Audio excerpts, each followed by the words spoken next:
Disiarkan langsung dari Kementerian Kesehatan Republik Indonesia, Radio Kesehatan untuk Indonesia yang lebih sehat. Selamat sore, Sobat Sehat dimanapun kamu berada, baik yang menyaksikan melalui live Instagram Kementerian Kesehatan RI maupun yang mendengarkan melalui aplikasi siaran Radio Kesehatan dan di website kami di radiokesehatan.kemkes.go.id.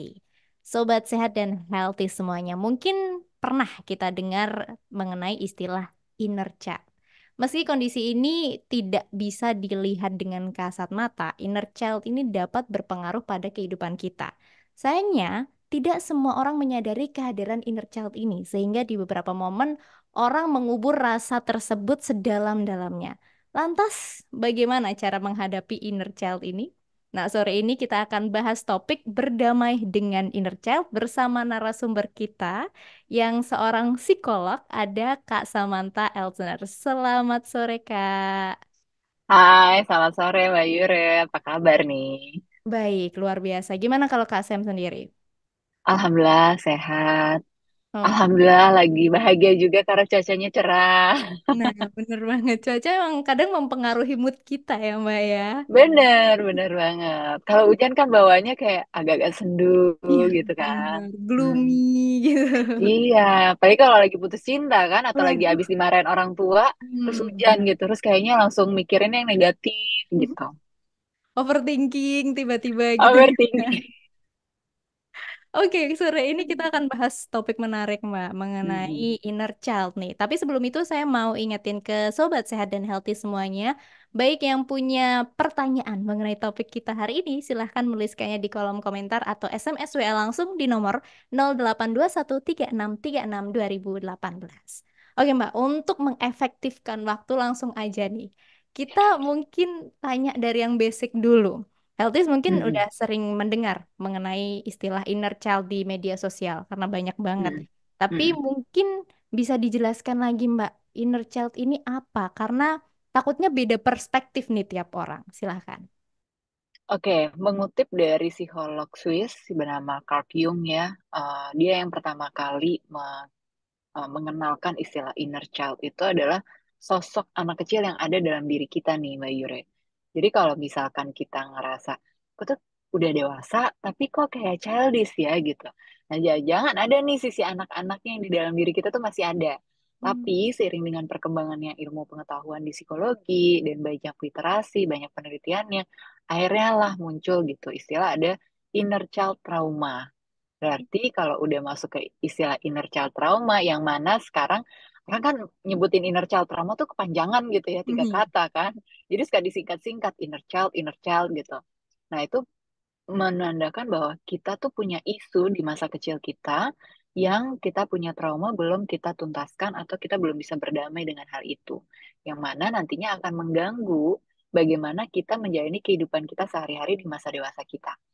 Dan inner child trauma tuh bisa macam-macam, nggak harus selalu berkaitan sama peran orang tua, nggak harus berkaitan sama apa yang kita alami di rumah, tapi juga bisa waktu kita sekolah, mungkin kita pernah dibully, tapi kita belum bisa memaafkan kondisi tersebut yang berakhir pada kemampuan kita berinteraksi sosial pada saat kita sudah dewasa, sudah kerja, kok kayaknya susah ya gitu menjalin interaksi sama rekan kerja gitu. Nah, nanti kalau ditelusuri, diidentifikasi, ternyata oh memang punya masalah dalam isu pertemanan karena trauma dulu waktu kecil, misalnya umur 8 tahun, pernah dibully, dan itu berbekas banget, itu udah bisa disebut sebagai inner child trauma juga.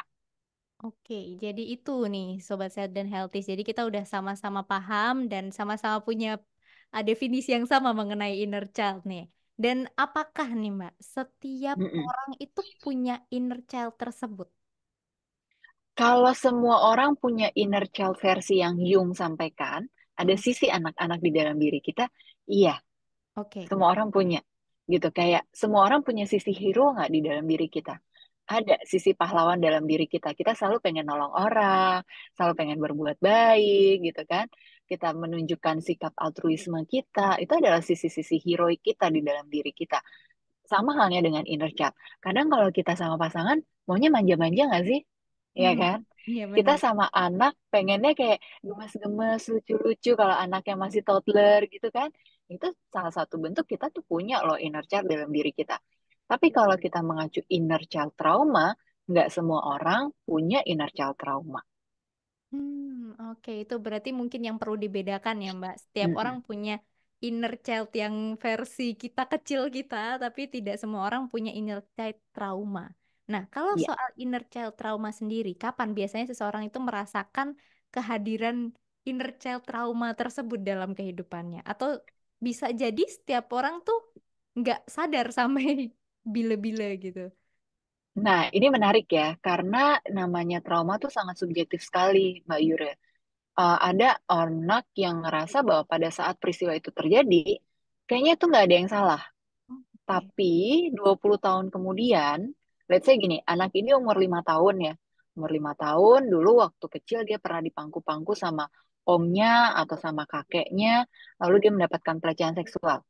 Mhm. Saat itu dia tidak mendapatkan edukasi seksual, dia tidak tahu apa-apa, dia nggak ngerti kalau itu adalah suatu pelecehan. Singkat cerita, 20 tahun berlalu, dia sudah banyak mengkonsumsi media sosial, dia banyak mengikuti konten-konten edukasi seputar psikologi dan mental health. Loh, ini ternyata bentuk ini ya. Nah, dia recall tuh, memori dia teringat lagi kenangan waktu dia kecil umur 5 tahun. Aku pernah loh diperlakukan seperti itu. Itu ternyata sudah terkubur. Akhirnya dia baru menyadari, aku ternyata aku punya trauma ya gitu. Bisa seperti itu. Bisa juga yang sudah menjadi suatu kebiasaan dari perilakunya dia, Mbak Yure. Jadi, tapi dia nggak tahu kenapa ya, kok aku berperilaku seperti ini. Contohnya, misalnya dia setiap kali deket sama lawan jenisnya ngerasa antipati. Enggak, pokoknya nggak mau gitu. Badannya ngerasa nggak enak, badannya ngerasa nggak nyaman gitu ya. Nah, biasanya trauma tuh juga kita bisa kenali dari body sensation-nya. Yang nggak nyaman, yang misalnya tangannya tiba-tiba berkeringat gitu. Jadi, dia tiap kali deket, ada yang mendekati, nggak mau. Akhirnya dia menarik diri dan akhirnya dia bilang, aku pokoknya nggak mau pacaran, aku nggak mau nikah gitu. Karena perasaan-perasaan yang nggak nyaman itu. Nah, nanti kalau diidentifikasi dalam proses konseling dan psikoterapi, ketahuan tuh, oh ternyata dia punya trauma. Misalnya, salah satu orang tuanya pernah meninggal tiba-tiba, dan dia belum hilang dari masa berduka itu. Jadi, lawan jenis itu selalu membuat dia jadi teringat dengan rasa dukanya, aduh nanti kalau ditinggal tiba-tiba, gimana ya gitu. Rasanya kan sedih banget gitu. Bisa jadi kayak gitu.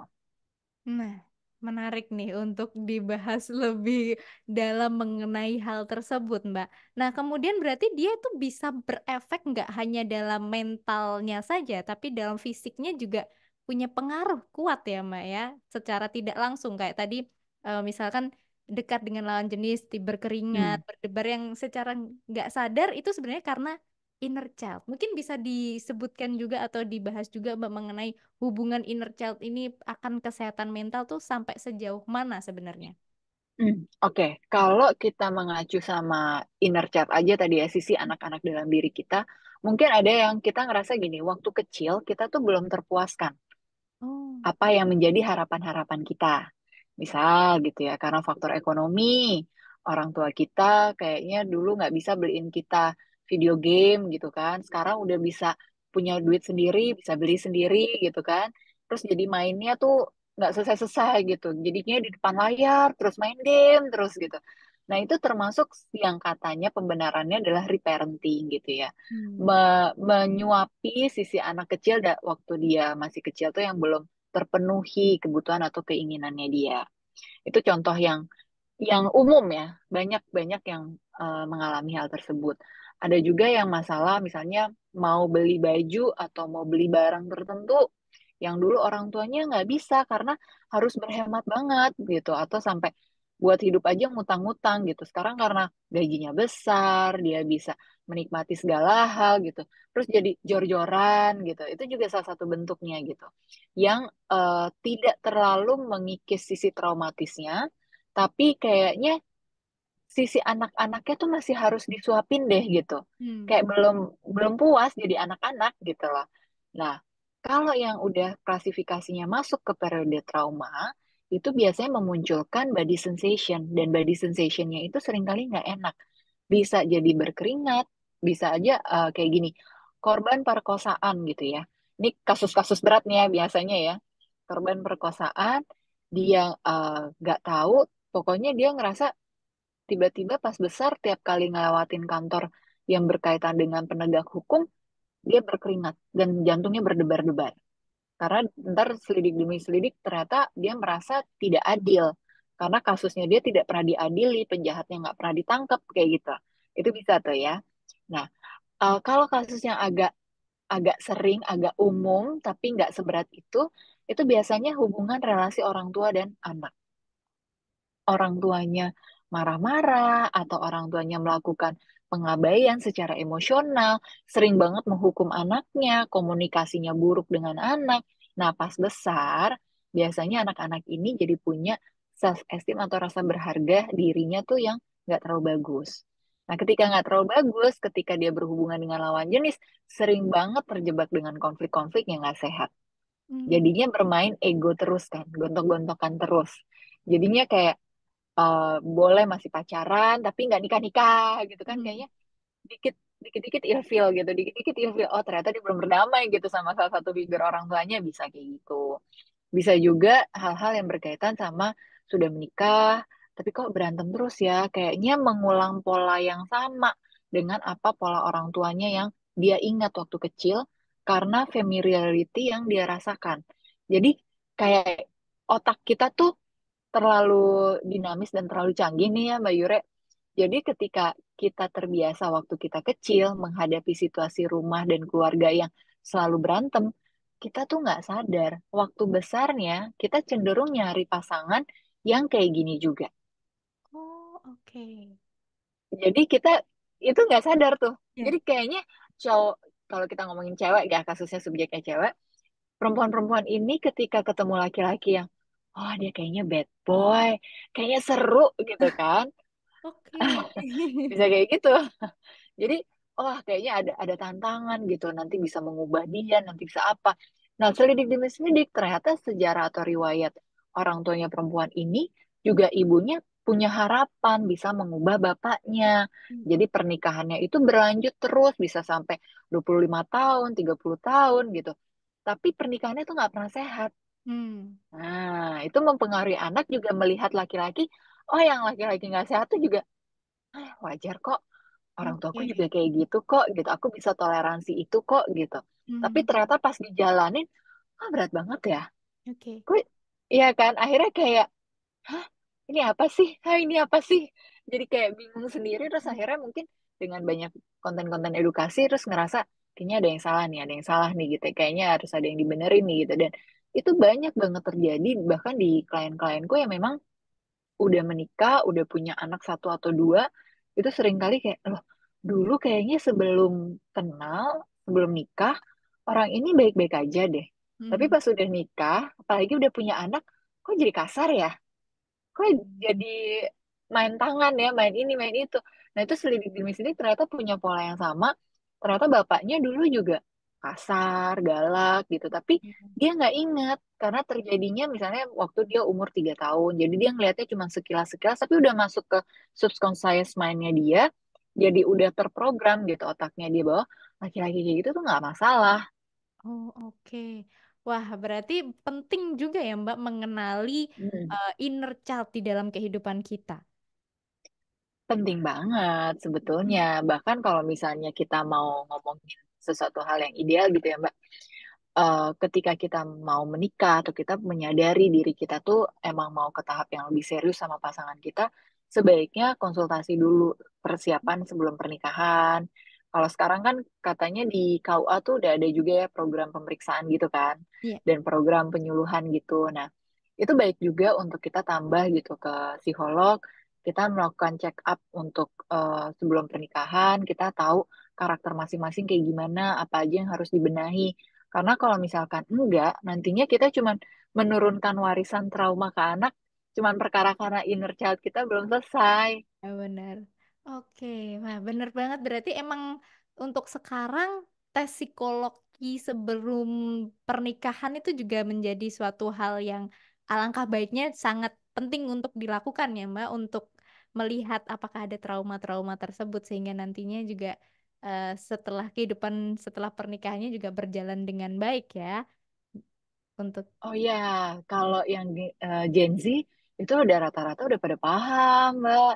Jadi Hmm. mereka suka suka sebelum nikah tuh, Kak Sam, aku mau konsultasi dong gitu. Oh, Pengen tahu nanti kira-kira potensi berantemnya, potensi konfliknya apa aja sama pasangan. Kayak gitu tuh udah makin paham sih, dan mereka mau belajar cara komunikasi sama pasangannya seperti apa gitu. Bahkan ada beberapa juga yang aku tahu juga gitu ya dari anak-anak Gen Z ini, hmm, mereka tuh merasa sangat butuh banget untuk bisa pergi terapi, oke. sampai nabung-nabung gitu ya, kayak pergi ke psikolog gitu nanya, kalau aku masalah aku kayak gini, itu aku bisa terapinya berapa kali sesi, kayaknya Oh, aku belum belum sanggup deh sekarang, aku nabung dulu ya. Tapi emang mereka beneran serius gitu loh, mereka wow. nabung, nanti udah kekumpul terus mereka akan jalanin sesinya. Jadi komitmen mereka untuk memutus mata rantainya mereka dari inner child trauma tuh cukup besar, dan Oke. mereka jalanin gitu karena mereka pengen ada satu perubahan untuk hidupnya mereka juga ya. Oke.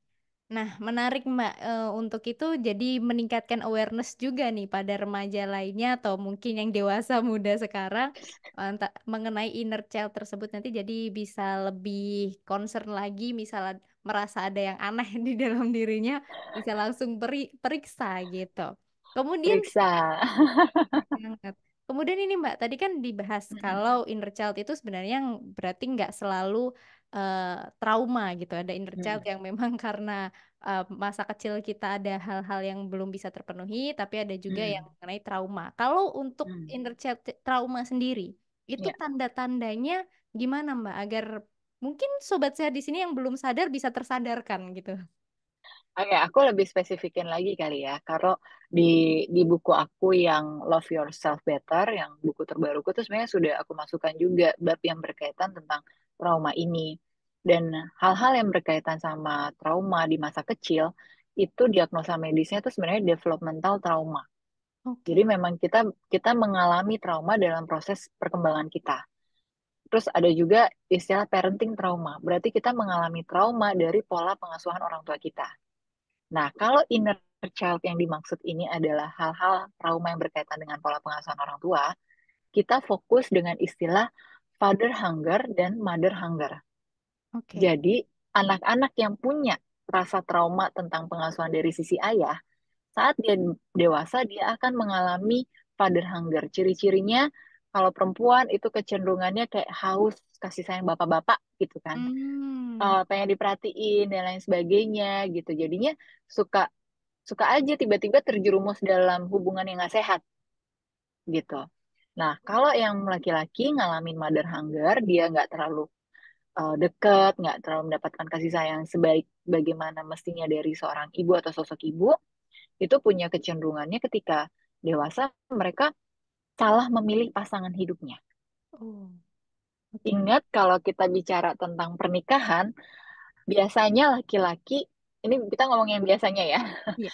biasanya laki-laki yang akan memilih istrinya Hmm. siapa, dia akan ngajakin, kita nikah yuk gitu kan. Hmm. Iya Ya di benar. masyarakat kita masih banyak kayak gitu ya. Iya, Jarang yang perempuannya ngajak nikah tuh, jarang ya. jarang banget. Jadi kita ngomongin yang konsep biasanya dulu nih umumnya.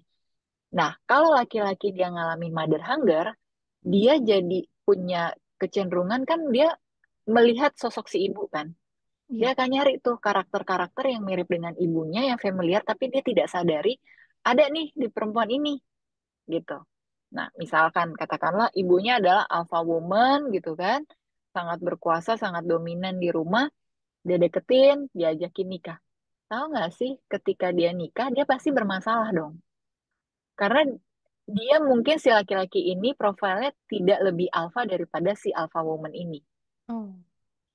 Jadi yang tadinya dia pengen dominan, jadinya istrinya yang akan jauh lebih dominan seperti figur ibunya yang jauh lebih dominan di rumah. Hmm. Nah, pernikahannya jadi nggak sehat lagi, jadi mengulang lagi kan, Iya. gitu.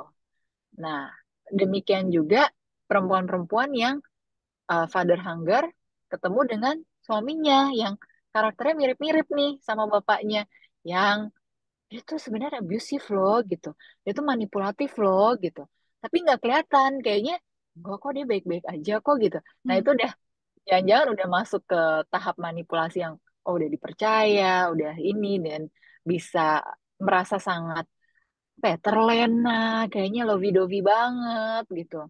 dikasih banyak macem-macem, diiming-imingi ini itu gitu ya. Kayaknya wah ya dia laki-laki yang hebat. Jadi di dalam proses memilih dan menerima ajakan untuk menikah atau enggak itu terjadi yang namanya confirmation bias nih Mbak Yura. Nah, confirmation bias itu kalau dia sudah meyakini satu hal, dia cenderung hanya percaya hal itu dan hanya mencari bukti-bukti yang berkaitan dengan hal itu. Ah, Oke. dia baik kok gitu. Dia akan menutup kondisi sisi negatifnya. Enggak kok dia enggak jahat kok gitu. Ya. Padahal teman-temannya mungkin udah warning dia, dia tuh punya kasus loh dulu begini-begini gitu. Track recordnya begini, enggak kok tapi dia sama gue baik kok gitu. Nah itu Iya. sering banget tuh terjadi tuh ya. Yang terjebak sama toxic relationship gitu ya, Mbak. Akhirnya efeknya jadi ke situ. Nah, oke. Mm-mm. Jadi menarik nih Sobat Sehat. Jadi bisa mungkin yang merasa kayak gitu bisa mulai periksa ke psikolog nih yang ada tanda-tanda ke arah sana. Jadi bisa disembuhkan dulu inner child-nya. Nah, ngomongin soal menyembuhkan, jadi muncul pertanyaan. Emang cara Ya. menyembuhkan dan berdamai dengan inner Hmm. child baik yang terluka maupun tidak, itu kayak Hmm. gimana, Mbak? Untuk inner child, kalau yang tidak terluka, reparenting diri sendiri itu bisa. Hmm, Tapi reparentingnya yang benar. Maksudnya reparenting yang benar gini, kita mencari tahu dulu, mungkin kita sulit untuk identifikasi sendiri, nggak apa-apa ya kita ambil sesi gitu dengan psikolog, kita coba gitu identifikasi apa aja sih masalah emosi yang belum selesai. Kalau biasanya anak-anak tuh masalah emosi yang belum selesai, orang tuanya pernah neglect, orang tuanya pernah abandon gitu ya, mengabaikan, nyuekin kebutuhan anaknya, nggak hadir untuk anaknya ketika dibutuhkan, atau ignorance gitu. Jadi ketika anaknya butuh ditolak-tolakin. Biasanya yang terjadi umumnya kayak gitu. Berarti fokus dengan perbaikan si emosi ini dulu. Nah, oke. fokus dari reparentingnya, kita kayak self-talk, kita ngajarin diri kita gimana sih gitu, supaya kita tuh bisa percaya lagi sama orang, gimana sih supaya kita tuh bisa melihat sikap orang itu dengan lebih bijaksana dari sudut pandang orang ketiga, dan bisa mengetahui gitu bahwa, oke, tahapan untuk bisa percaya sama orang ini butuh apa aja tapi nggak lebay gitu. Oke. Ya, buat kitanya kita memberikan apresiasi diri sendiri. Kamu udah berkembang loh gitu. Sekarang kamu udah bisa lebih bijaksana, udah lebih bisa dewasa, kamu udah merawat diri kamu gitu kan. Jadi bukan cuman reparentingnya berkaitan dengan kompensasi belanja-belanja gitu Hmm, ya. Kalau hal-hal yang berkaitan sama peristiwanya terlalu berat, apa yang terjadi di masa kecil, ada abusive gitu ya, ada pelecehan juga, berarti ini adalah kondisi-kondisi yang kita perlu mendapatkan bantuan. Termasuk misalkan gini, kalau inner child-nya orang tua yang meninggal tiba-tiba, terus dia mengalami berduka, tapi dia nggak pernah mengobati rasa dukanya, itu juga perlu bantuan dari psikolog, karena rentangnya kan udah jauh kan, iya. gitu. Nah, tiap orang tuh punya keunikan dinamikanya masing-masing terhadap kondisi psikologisnya mereka. Jadi memang nggak bisa sih kalau dibilang secara general, secara umum gitu, penanganannya seperti apa. Aku cuma bisa bilang ada banyak banget tools yang dimiliki oleh psikolog-psikolog dan bisa didiskusikan oleh psikolognya masing-masing. Mhm. Misalnya kayak ada somatic trauma gitu, yang kita bisa mengobati body sensation yang kita rasakan dari efek samping trauma kita waktu zaman dulu. Dengan metode ini nanti lama-lama bisa tuh rilis, lama-lama hilang gitu bisa. Ada yang pakai metodenya dengan art therapy, itu juga bisa gitu kan, dengan pendekatan pendekatan seni. Ada juga yang music therapy. Kalau ingat filmnya King's Speech, ingat nggak? Kayaknya saya belum nonton kebetulan. Belum nonton. Ya, udah lama sih. Mhm. Oke, Jadi, nanti setelah ini eh saya masukkan. ya, jadi ceritanya kalau King's Speech itu dia punya apa stutter ya, stuttering dia. Dia Oh, susah ngomong gitu kan si rajanya ini, dan dia akhirnya dengan segala macam coba terapi ini, coba terapi itu, dia akhirnya terapinya dengan musik. Jadi pada saat dia ngomong, didengerin tuh musik di telinganya dia. Terus dia ngomongnya lebih lancar gitu. Nah, kira-kira kalau musik terapi bisa kayak gitu, tapi harus dengan musik terapis juga yang lebih paham masalah ini, kegiatannya ini karena beda-beda rancangan oke. terapi kan. Terus Hmm. ada juga yang kognitif terapi, ada juga yang pakai pendekatan Sand play therapy, kalau buat anak-anak biasanya pakai play therapy itu juga bisa. Anak-anak kalau zaman sekarang, Mbak Yura, yang banyak terjadi itu traumanya karena orang tuanya bercerai, karena perpisahan yang mendadak ya, orang tuanya meninggal kemarin pasca COVID, kemudian karena COVID-nya itu sendiri, ya Oke. pandemi dan lain sebagainya, jadi kayak takut sama orang gitu. Nah, itu bisa macam-macam tuh yang terjadi dampak dari COVID kemarin. Oh wow, berarti memang berbeda-beda bergantung dengan kondisi tiap orang ya Mbak, penanganan dan penyembuhan dari inner child ini sendiri. Iya, cuma aku mau pesan nih Mbak Yure, kalau misalnya kita ngerasa kita punya inner child, please banget teman-teman yang masih muda-muda, yang baru mengalami dapat gaji gitu ya, gaji sendiri, pendapatan sendiri, sebesar apapun pendapatan kamu itu bisa habis kalau kamu selalu berdalil, ya aku kan lagi reparenting diri aku, lagi reparenting inner child aku, karena dulu hidupku susah, nggak bisa beli ini, nggak bisa beli itu, yang ada terjebak belanja konsumtif, belanja konsumtif, padahal ya itu hanya kompensasi yang kita lakukan karena hidup kita dulu mungkin nggak seberuntung hidup kita di saat ini. Tapi kita perlu mikirin juga jangka panjang. Aku nggak bilang itu nggak boleh, gitu. Tapi coba dikasih limitasi. Mau berapa lama sih kita menikmati gaji itu untuk kita sendiri Hmm. secara egois?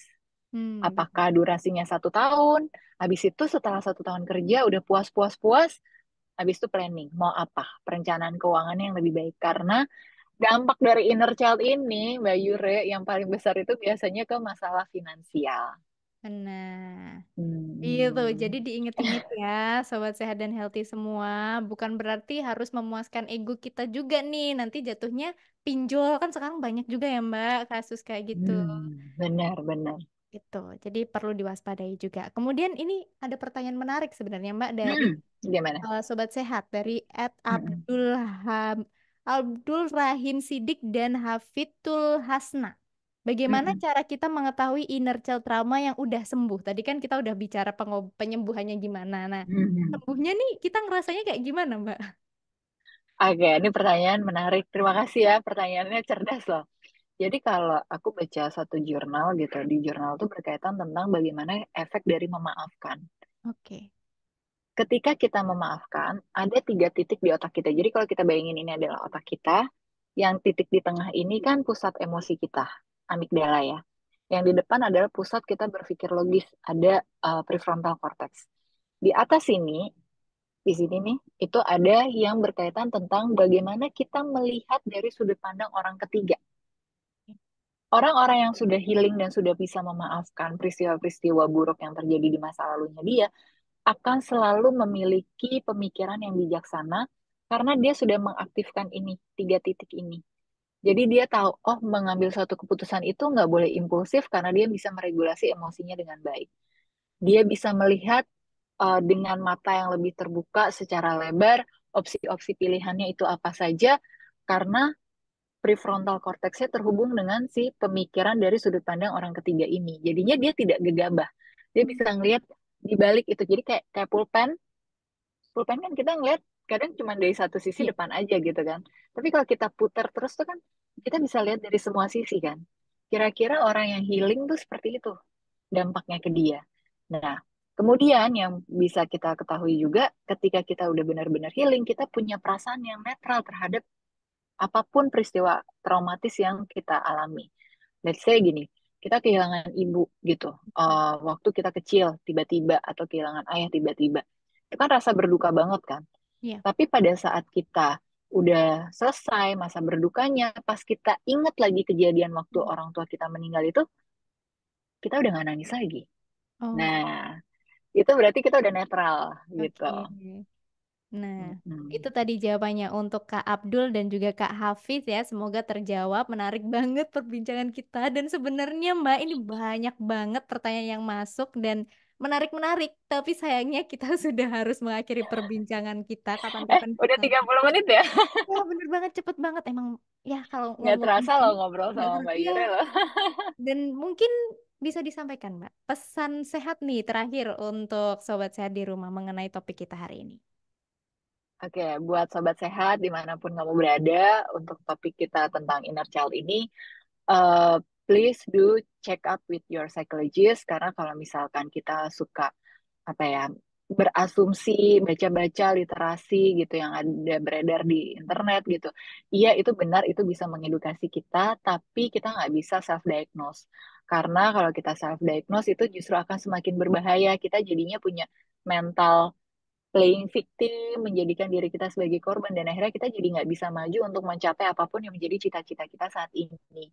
Dan salah satu hal yang bisa membuat kita mencapai apapun yang menjadi cita-cita kita adalah kita menjaga kesehatan mental kita dengan melakukan self-love, dengan melakukan self-care, dan itu bisa kita dapat, salah satunya adalah kita mau yuk melakukan mental health check-up, terutama hal-hal yang berkaitan dengan inner child, supaya kita benar-benar yakin, kata psikolog yang periksa aku ternyata nggak apa-apa loh gitu. Oh ternyata aku punya masalah inner child-nya di level moderat. Itu kan jadi lebih melegakan buat kita dan kita tahu next step-nya apa yang bisa kita lakukan supaya kita bisa lebih memperbaiki diri dan bisa lebih produktif lagi dan menjalani hari-hari dengan lebih bahagia lagi. Wah, luar biasa banget sesi hari ini. Aduh, saya nggak ingin mengakhirinya sebenarnya, Mbak. Oh. Masih banyak, masih banyak pertanyaan dari saya pribadi, maksudnya tentang keseluruhan inner child ini, Mm-mm. karena materinya juga kayaknya perlu masih banyak yang dikulik. Dan dari Sobat Sehat di rumah ini kayaknya juga nggak ingin ini berakhir karena pertanyaannya masih terus masuk, Mbak. Tapi ya, kita harus berpisah. Terima kasih, Kak Mm-mm. Sam, untuk Thank you so waktunya. much. Jangan kapok-kapok main di sini, nanti kita kapan-kapan berbincang lagi ya, Mbak. Iya, aku tunggu Oke. undangan berikutnya. Ya, baik itu tadi Sobat Sehat Semuanya dan Healthy di rumah ya, perbincangan kita mengenai berdamai dengan inner child bersama narasumber kita, Kak Samantha Elsener yang seorang psikolog tentunya ya. Terima kasih untuk Sobat Sehat yang antusias dan terima kasih untuk pertanyaannya. Mohon maaf apabila masih banyak banget yang belum bisa dijawab. Mungkin nanti bisa approach Kak Sam langsung di Instagramnya ya. Langsung tanya-tanya, bisa online consultation juga kalau nggak salah.